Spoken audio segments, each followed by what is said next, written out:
ज्ञान the treasure में आपका स्वागत है। और हम आपको बताएंगे कि भगवान राम का जो तलवा था, उस तलवे में चिन्ह बने हुए थे। ध्वजा का, अंकुश का, वज्र का और कमल का। ये चारों चीज़ें क्या इंडिकेट करता था, ये हम आपको इसमें बताने वाले हैं। तुलसीदास जी ने भी रामचरितमानस में लिखा है, ललित अंग कुल सादिक चारी। अर्थात भगवान राम के पग तलवे में चार चिन्ह अंकित हैं। तो चलिए हम आपको बताते हैं कि ये जो चार चिन्ह हैं वो प्रभु श्री राम के पग में कैसे आए। तो जैसे अंकुश है, तो नारायणी नाम की एक नाग कन्या थी जिसने भगवान विष्णु के निराहार रहकर 50,000 वर्षों तक घोर तपस्या की। नाग कन्या की तपस्या से खुश होकर भगवान विष्णु प्रकट हुए और कन्या से कहा कि वर मांगो। कन्या बोली, प्रभु मैं सदा आपके साथ रहना चाहती हूँ। आपके साथ रहकर आप पे आने वाली हर मुसीबत तथा दैहिक, दैविक, भौतिक ताप को हनन करना चाहती हूँ। बस यही वर चाहिए।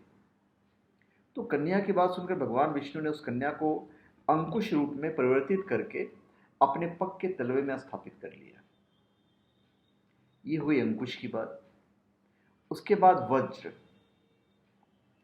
विष्णु जी तपस्या कर रहे थे, तो वहां एक वृक्ष उगाया जो गुड़हल के नाम से जाना गया। उसने विष्णु जी को धूप से बचाने के लिए अपनी छाया विष्णु जी पे कर दी। 10,000 वर्षों तक लगातार विष्णु जी पे हमेशा पुष्प की बरसात करता रहा। लेकिन विष्णु जी ने अपने नेत्र नहीं खोले। यह देखकर वृक्ष को क्रोध आ गया और उसने पुष्पों को पत्थर रूप में परिवर्तित करके भगवान विष्णु जी पे बरसाने लगा। अचानक भगवान विष्णु जी के नेत्र खुले। भगवान का सारा शरीर घायल हो गया था।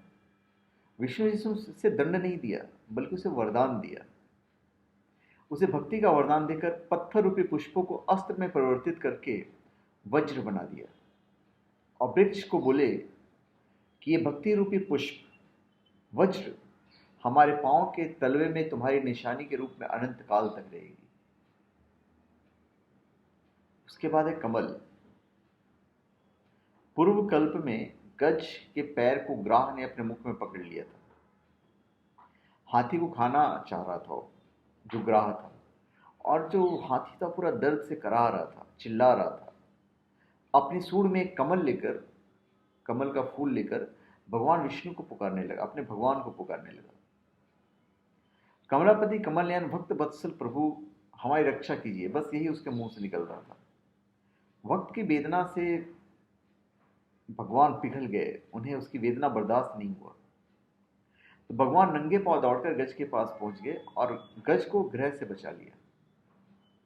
तो भगवान को समर्पित करने के लिए गज के पास सूंड से कमल पुष्प और भक्ति, ये दो ही चीजें थी। उसने बड़े प्रेम से दोनों वस्तु प्रभु को अर्पित कर दी। भगवान विष्णु ने उस भक्ति रूपी कमल को अपने पांव के तलवों में स्थापित कर लिया और गज से बोले, ये भक्ति रूपी कमल हमारे पांव के तलवों में अनंत काल तक रहेगा। तो इस तरह उनके पांव में सारे निशान आए। तो धन्यवाद। आप हमारे चैनल पर सब्सक्राइब करें और अपने कमेंट दीजिए। धन्यवाद।